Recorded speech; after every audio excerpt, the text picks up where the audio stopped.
사랑하는 자들아, 너희는 너희의 지극히 거룩한 믿음 위에 자신을 세우며 성령으로 기도하며 하나님의 사랑 안에서 자신을 지키며 영생에 이르도록 우리 주 예수 그리스도의 긍휼을 기다리라. 아멘. 예, 오늘은 성경별 설교 52번째로 신약성경 유다서를 같이 우리 한번 살펴보려고 합니다. 다른 예배 때와 다르게 성경별 설교는 말 그대로 그 성경이 속해 있는 그 한 권 한 권을 우리가 좀 돌아보는 말씀을 가지려고 합니다. 특별히 오늘은 조금 더 천천히 해야겠네요. 우리 어린아이도 있고 우리 에릭도 있고 해가지고 천천히 말씀 같이 나눠보도록 하겠습니다. 지난주에 우리 예배 말미에 같이 축복 기도를 했던 우리 재우를 기억하실 겁니다. 21살 우리 재우가 훈련소에 입소를 했습니다. 이제 군인이 되어가는 첫 발걸음을 뗀 것이죠. 주중에 윤하자매님께서 톡으로 사진을 몇 장 보내주셨습니다. 거기에 보니까 재우가 어떤 쪽지를 남긴 것을 보내주신 거예요. 사실 편지라고 보기에는 그 종이나 필체나 긴급성이 양이나 이런 걸 보았을 적에 편지라고 보기에는 조금 짧았습니다. 근데 그 짧은 시간에 정말 사랑하는 가족들에게 필요한 말을 쓰고 또 받을 그 가족들을 생각하면서 적었다는 게 참 느껴졌어요. 훈련소에 들어가면 남자들은 제일 먼저 자신이 가진 걸 다 내려놓습니다. 그리고 그걸 담아서 집으로 보내요. 거기에 이제 같이 쪽지와 함께 옷가지들이 같이 온 것이죠. 아마 그 옷가지들과 그 짧은 편지를 같이 열어서 본 가족들은 만감이 교차했을 것입니다. 그러면서 지금 같은 시간대이지만 다른 환경에서 지내고 있을 재우의 모습을 아마 상상했을 것입니다. 이처럼 가족들만 볼 거라고 생각하고 정말 급하지만 마음을 담아서 쓴 쪽지가 가족을 넘어서서 저에게도 또한 우리 공동체에게도 주는 감동과 마음이 있다고 저는 생각을 합니다. 오늘 이 성경별 설교 52번째 이 유다서도요, 사실은 신약성경 끝자락에 있으면서 굉장히 짧은 성경으로 한 장으로 이루어져 있습니다. 그럼에도 이 유다서는 우리에게 주는 분명한 교훈과 또한 우리가 알아야 될 내용들을 풍성하게 담고 있기도 합니다. 먼저 유다서는 어떤 사람이 썼는지 그리고 누가 보아야 하는지에 대해서 명확하게 시작을 하면서 알려주고 있는데요. 보면은 야고보의 형제라고 자신을 소개하는 유다는요, 야고보의 형제인 동시에 또한 육적으로는 예수님의 동생이기도 합니다. 또한 편지는 누가 받은가 라고 정확하게 써 있는데 뭐라고 나오냐면은 바로 부르심을 받은 자들입니다. 부르심을 받은 자들. 누구죠, 여러분들? 부르심을 받은 자들. 바로 하나님 아버지가 정말 사랑하시고 예수 그리스도께서 지켜주신 바로 우리들을 말하는 것입니다. 핏값으로 사신 여기 앉아있는 우리 모두를 말하는 것이죠. 즉 지금 이 편지는 아마 유다는 편지를 쓸 적에 긴급한 마음에 급한 마음에 막 써내려갔지만은 정확히 누가 보아야 하며 누구에게 전달돼야 되는지 알고 있었던 것입니다. 원래 유다는요, 성도를 향해서 긴 편지를 쓸 계획이 있었어요. 계획대로라면 아마도 훨씬 더 내용이 풍성하고 긴 편지가 되었을 겁니다. 그런데 유다가 좀 마음이 급했던 거예요. 왜 그랬냐면은 지금 당장 편지를 써서 알려야 할 중요한 사건이 발생됐기 때문입니다. 지금이야 우리는 어때요? 바로 전화하면 되고 문자를 보내면 되지만 편지는 쓰고 보내지고 읽히는 데까지 너무나도 많은 시간이 소요되었기 때문에 긴급하게 보내야만 했던 상황이었던 것입니다. 그러면서 그 편지 서두에 가장 먼저 무슨 말을 하냐면은 인사말을 하자마자 이런 말을 해요. 바로 믿음의 도를 위하여 싸우라고 말합니다. 믿음의 도를 위해 싸우라. 오늘 3절과 4절 말씀 우리 한번 같이 읽어볼까요? 같이 읽겠습니다. 시작. 사랑하는 자들아, 우리가 일반으로 받은 구원에 관하여 내가 너희에게 편지하려는 생각이 간절하던 차에 성도에게 단번에 주신 믿음의 도를 위하여 힘써 싸우라는 편지로 너희를 권하여야 할 필요를 느꼈노니 이는 가만히 들어온 사람 몇이 있음이라. 그들은 옛적부터 이 판결을 받기로 미리 기록된 자니 경건하지 아니하여 우리 하나님의 은혜를 도리어 방탕한 것으로 바꾸고 홀로 하나이신 주제 곧 우리 주 예수 그리스도를 부인하는 자니라. 왜 이렇게 편지를 보내게 됐다고 말합니까? 믿음의 공동체 가운데 가만히 들어온 몇 사람이 있다고 말을 해요. 당시 교회의 문화를 생각하면은 이것이 무조건 부정적인 것만은 아니었습니다. 왜냐하면은 당시에 문화에는 이 떠돌이 선교사들이 있었다고 해요. 이곳 저곳을 순회하면서 교회들 들려서 자신의 사역을 보고하고 자신의 삶을 보여주는 그런 선교사들이 있었던 거예요. 그러니까 그렇게 온 떠돌이 선교사들 중에 일부는 그래도 같이 교회를 세우고 믿음을 붙돋으며 같이 함께 애썼던 사람들도 있는데 동시에 어떤 사람들이 있었던 거예요? 완전히 반대인 사람들, 교회를 무너뜨리고 거짓 복음을 가르치며 거짓 교사로서 몰래 들어온 사람들이 있었다는 겁니다. 유다는 그 소식을 들은 거죠. 이 떠돌이 선교사들이 좋은 선교사면 참 좋았을 텐데 들려오는 소문에 이 교회 저 교회를 다니며 교회 분란을 일으키고 거짓 복음을 가르치고 사람들을 교회를 와해시키며 공동체를 무너뜨리는 일들이 귀에 들어오기 시작한 겁니다. 그래서 급하게 붓을 들어서 그것에 대해서 경고하고 믿음을 굳게 지키며 싸우라는 권면을 할 필요가 있었던 것입니다. 그들은 살며시 들어와서 우리가 공동으로 단번에 받은 이 구원과 믿음을 흔들어서 하나님의 은혜를 도리어 어떻게 했다고요? 방탕하게 바꾸었고 단 한 분이신 그리스도 예수를 부인하게 만들었습니다. 이게 뭐예요? 결국은 우리의 믿음의 근간과 핵심을 흔드는 일을 했다는 거죠. 그래서 유다는 이 편지를 통해서 우리에게 가장 먼저 뭐라고 말을 하는 거예요? 믿음의 도를 위하여 힘써 싸우라고 말하는 겁니다. 그래서 이제 싸우라는 얘기만 듣고 나가서 특히 우리 어린 친구들 교회 안 다니면서 싸우면 안 돼요. 몸싸움하면 안 돼. 그러라는 게 아니에요, 여러분들. 니네 교회가 맞네, 우리 교회가 맞네, 너는 뭐니, 이렇게 싸우라는 게 아니라 몸싸움을 하라는 게 아니라 여러분들 믿음의 싸움을 하라는 거예요. 영적 싸움을 하라는 겁니다. 우리가 잘 알고 있는 바울 사도는 자신의 아들, 믿음의 아들 된 디모데를 향해서 여러 차례 영적 싸움을 하라고 분명히 권면을 하고 있습니다. 디모데 전서 6장 12절 말씀 우리 한번 같이 읽어볼까요? 시작. 믿음의 선한 싸움을 싸우라. 영생을 취하라. 이를 위하여 내가 부르심을 받았고 많은 증인 앞에서 선한 증언을 하였도다. 아멘. 우리 싸움은 어떤 싸움이에요, 여러분? 그러니까 영적 싸움이에요, 영적 싸움. 우리의 싸움은요, 분명히 우리의 최후의 심판자 되시는 하나님 앞에 설 때까지 계속 가는 싸움인 것입니다. 어제 학생부 모임이 우리 이제 토요일 날 있는데, 학생부 모임을 갖고 뒷자락에 어제 이제 말씀의 질문 견눈질이라는 주제를 가지고 말씀을 나누고 나서 어떤 활동을 할까 하다가 생각나는 게 철로역정 애니메이션으로 나온 게 있었습니다. 그걸 또 마침 축약해서 설명해주는 영상이 업로드가 되어 있는 게 있길래 그거를 좀 준비해가지고 아이들과 같이 나눴어요. 주인공 크리스천은 멸망의 도시를 떠나죠. 자신이 성경책을 읽는 순간 자신에게 스스로 내버릴 수 없는 무거운 짐이 내 어깨에 있다는 걸 알아차리게 되죠.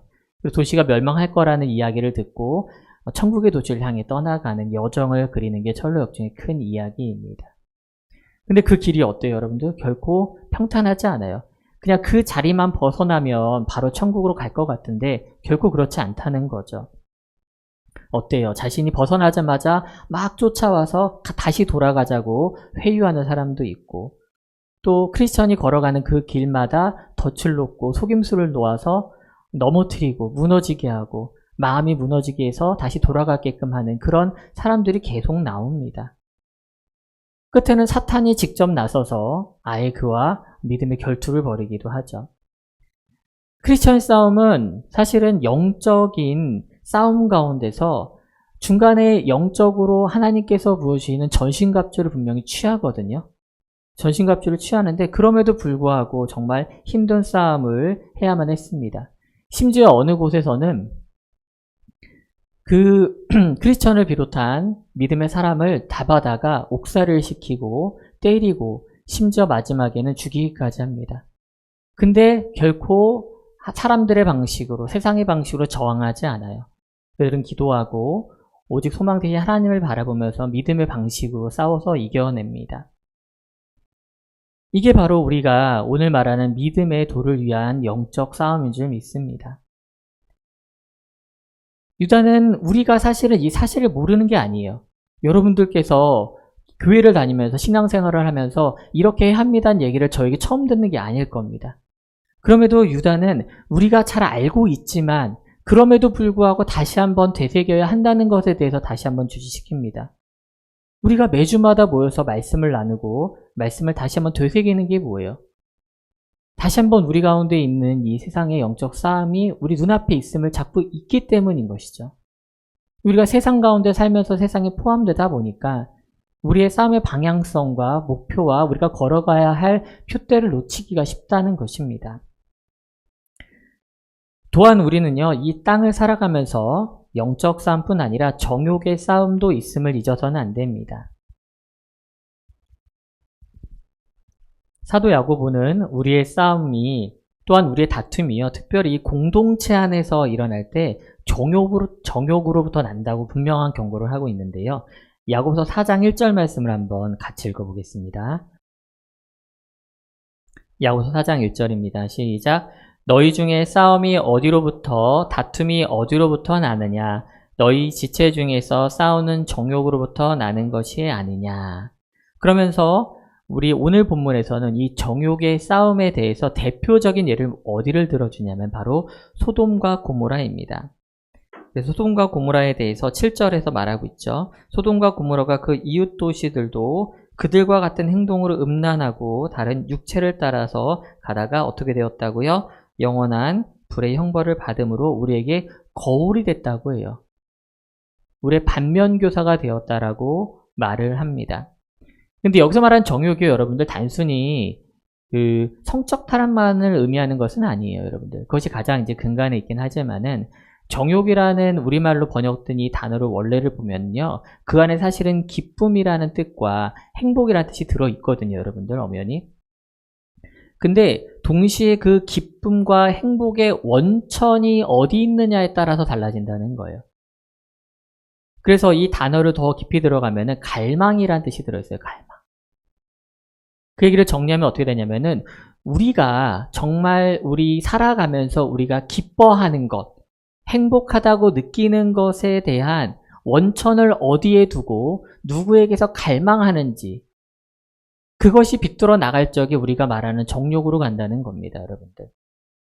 어떤 사람들은 이 세상을 살아가면서 또 다른 사람의 어떤 육체적인 또는 정신적인 사랑을 갈구해요. 어떤 사람들은 이 세상에서 다른 사람보다 더 높은 지위에 있기를 바랍니다. 또는 저 사람보다 내가 한 주먹이라도 더 움켜쥐고 가진 것이 있기를 바라고요. 저 사람보다 내가 조금 더 눈에 띄고 드러나기를 바라는 그것의 기쁨과 행복을 주는 사람들이 있어요.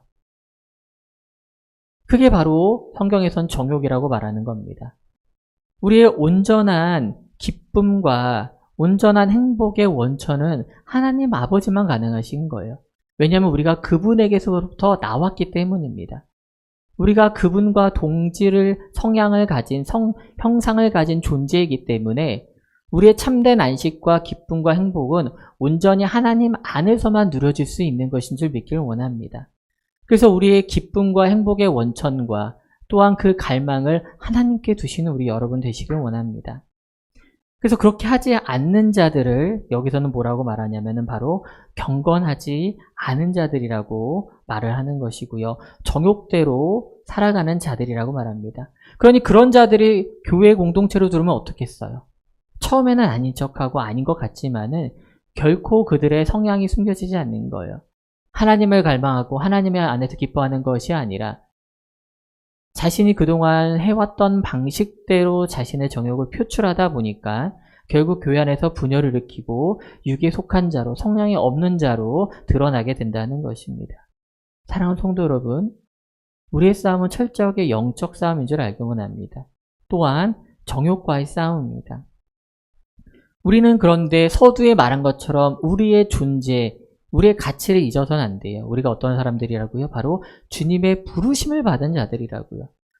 부르셨다는 건 뭐예요? 그 안에 속하게 만들기 위해서 하나님께서 부르셨다는 거예요. 그렇기 때문에 우리는 다른 곳에 속한 자들이 아니라 바로 하나님 안에 속한 자이영 동시에 바로 주님의 그 보호하심 아래에 있는 자임을 잊지 않기 원합니다.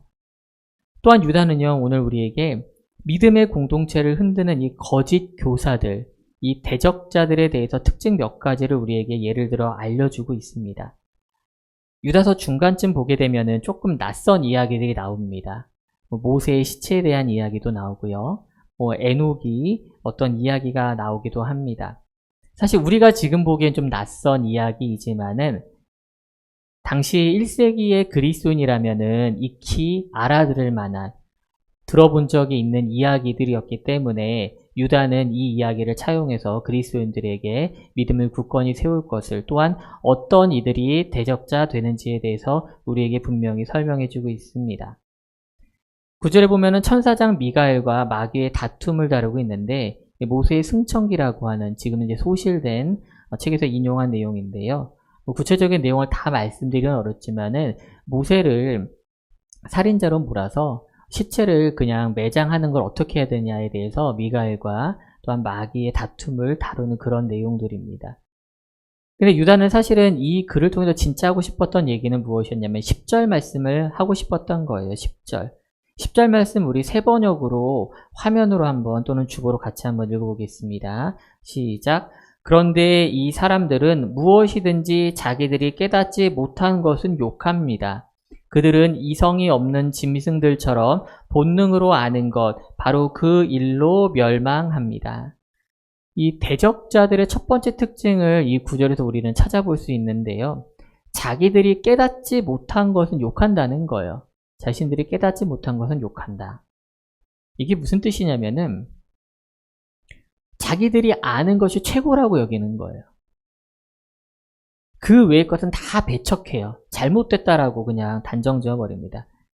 그러니까 자신만의 어떤 성 안에 갇혀서 자신의 뜻대로 살아가는 거죠. 이 당시 유대 지역을 돌아다녔던 믿음의 공동체를 돌아다녔던 거짓 교사들 중에 특징 하나가 뭐냐면은 바로 자신들만이 굉장히 지식적으로 월등하고 비밀스러운 지식을 소유했다고 주장하는 거였어요. 자신들만이 가진 지식이 그래서 자기들을 어떤 월등한 존재로 만들어버리고 다른 사람들에게는 없는 권위를 가지게 한다라고 스스로 믿었습니다. 그러니까 나만 진리를 알아. 우리 공동체, 우리한테만 진리가 있어라고 알아는 거죠. 그러니까 어떻게 돼요? 자연스럽게 다른 사람들을 비방하고 욕하게 되는 거예요.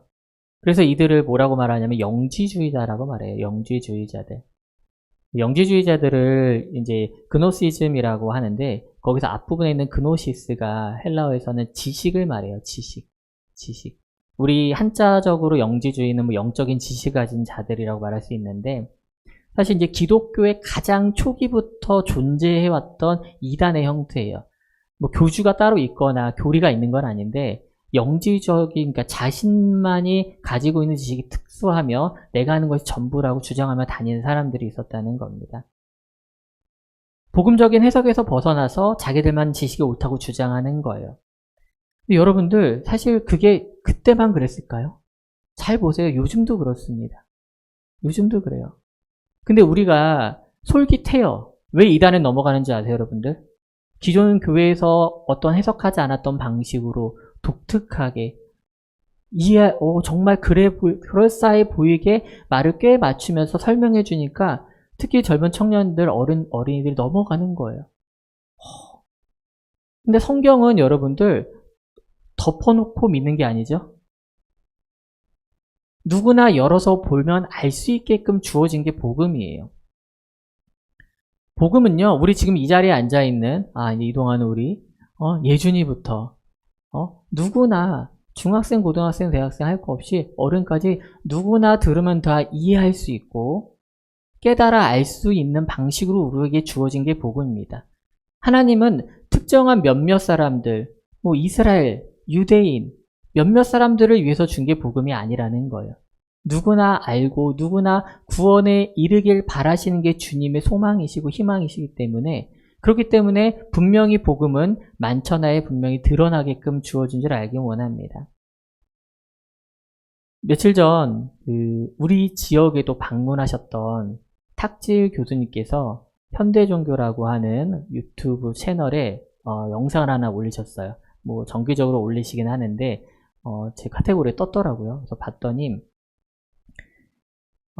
유명 연예인이 성경 해석을 하는 것에 대한, 그리고 세미나를 하는 것에 대한 우려를 담아서 내용을 옮기셨더라고요. 그 유명 연예인이 올해 초에 그 성경 세미나, 또 자신이 성경을 해석하는 것을 올리는 유튜브 채널을 따로 만들었습니다. 올해 초니까 얼마 안 됐죠. 근데 지금 구독자가 2만 명이 넘고 영상도 한 200개 넘게 올라가 있더라고요. 저도 직접 한번 들어가 봤습니다. 그리고 누적 조회수가 900만 조회가 넘었어요. 많은 사람들에게 영향을 주고 있다는 거죠, 여러분들. 그 연예인이 구원파와 관련되어서 친인척도 있고 예전에 얘기하던 내용들이 그런 맥락이 좀 있어서 많은 사람들이 경계에 있었는데 영상에서 스스로는 관련 없다라고 말은 하더라고요. 근데 동시에 하는 얘기가 뭐냐면은 자신이 이렇게 이야기하는 것들, 성경을 풀어내는 것들에 대해서 기존에는 들어본 적이 없는 다른 방식일 거다라고 말을 해요. 여러분들 한 번도 아마 들어보신 적 없을 거예요, 이렇게 말하는 거. 근데 그게 뭐와 일맥상통해요? 영지주의자로 일맥상통하다는 거예요. 또한 자신에 대한 이런 발언들이나 이런 영상들을 가지고 또 핍박하고 괴롭히는 사람들이 스님이나 무교는 없다고 말하면서 크리스천이나 목사들이 이렇게 자신에 대해서 비방한다라고 말을 합니다. 그러면서 그런 결론을 내려요. 진짜 교회를 괴롭히는 것은 역사적으로 언제나 그 시대의 성경 선생님들이었다라고 말을 해요. 아직 교파적으로 한 사람이기 때문에 뭐 내려진 결론은 없지만은 우리가 항상 경계해야 하고 분별을 해야 할 필요가 분명히 있습니다, 여러분들. 연예인이라고, 유명인이라고, 또 TV에 자주 나오는 목사님이라고 여러분들 다 믿고 따라갈 게 아니라는 거예요. 자신들만의 특별한 지식을 가지고 있고 다른 사람들과 다르게 말한다는 것, 그런 사람들은 결국은 진짜 다른 길로 갔거든요. 진짜 끝의 길이 달랐거든요.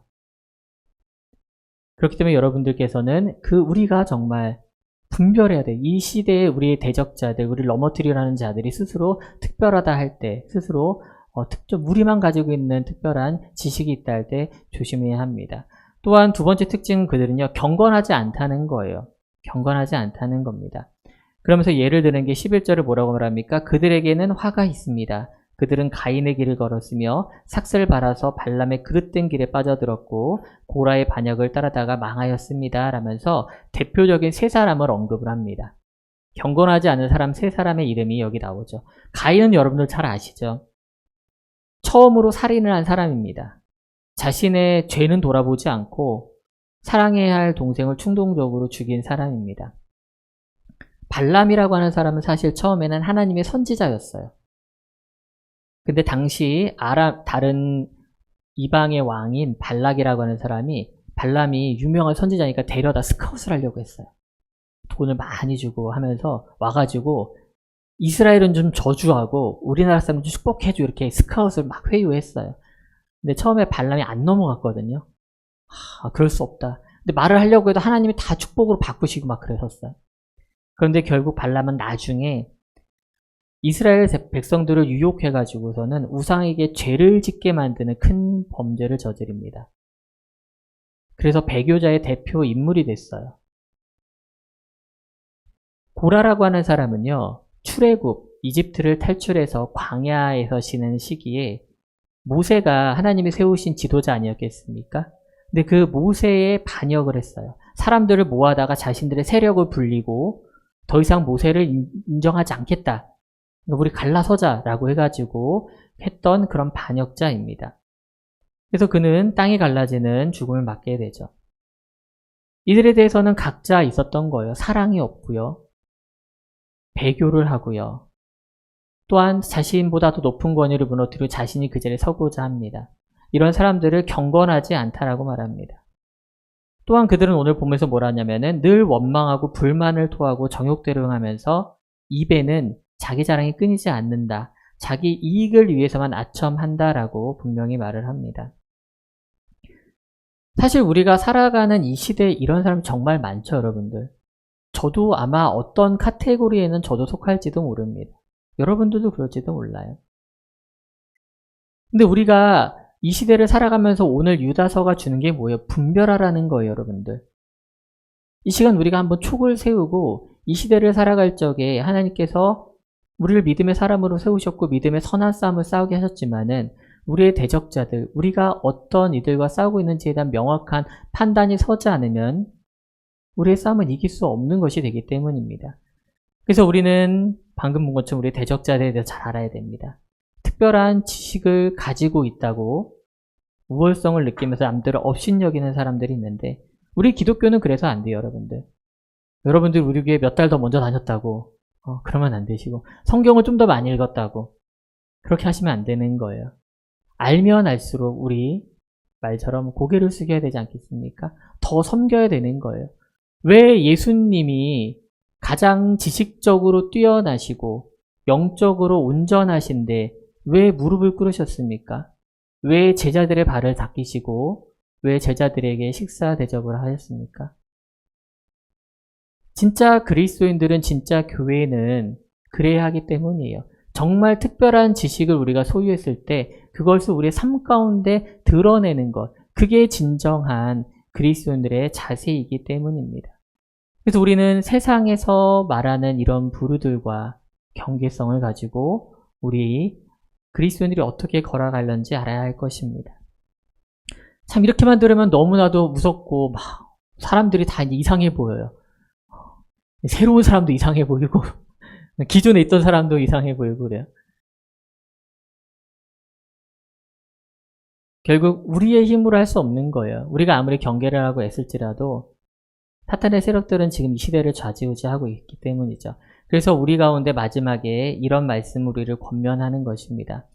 오늘 우리 같이 읽었던 본문 말씀 20절과 21절 다시 한번 같이 읽어보겠습니다. 시작. 사랑하는 자들아 너희는 너희의 지극히 거룩한 믿음 위에 자신을 세우며 성령으로 기도하며 하나님의 사랑 안에서 자신을 지키며 영생에 이르도록 우리 주 예수 그리스도의 긍휼을 기다리라. 아멘. 우리는 결국 어때요? 우리의 힘으로 하는 게 아니라는 거예요. 믿음 위에서 사랑 안에서 우리가 이 믿음의 싸움을 온전히 이겨낼 수 있다라고 오늘 유다서에서는 결론을 내리고 있습니다. 그래서 우리는요, 우리 자신을 거룩한 믿음 위에 세워야 해요. 다른 것에 근간을 두어서는 안 된다는 겁니다. 주님을 믿는 그 믿음, 그 굳건한 믿음 위에 우리가 세워질 때요, 우리는 이 믿음의 싸움에서 흔들리지 않고 이겨낼 수 있는 줄 믿으시기 원합니다. 우리의 지식과 우리의 아는 것이 우리의 반석이 될 수 없어요, 여러분들.